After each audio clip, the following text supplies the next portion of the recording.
What's going on, everyone? My name is Glenn, and in this video I have a $650 roof cleaning job. So I'm at the customer's house right now. I'm just gonna set up my equipment right now and get started. So when I get started, I'll just show you how I do it, and yeah, let's get right into it.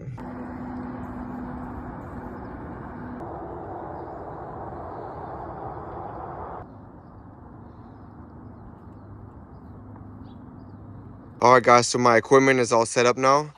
I got the hose on the roof. I'm about to turn on the machine now. So yeah, let's get started.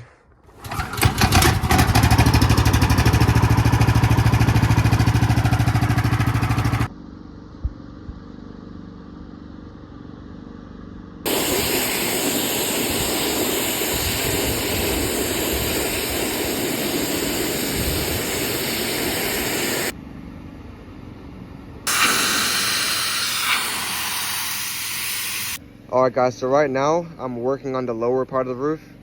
As you can see, this is the clean part right here, and this is the dirty part over here. So yeah, I'm just working on this lower part, and I'll be finished up pretty soon.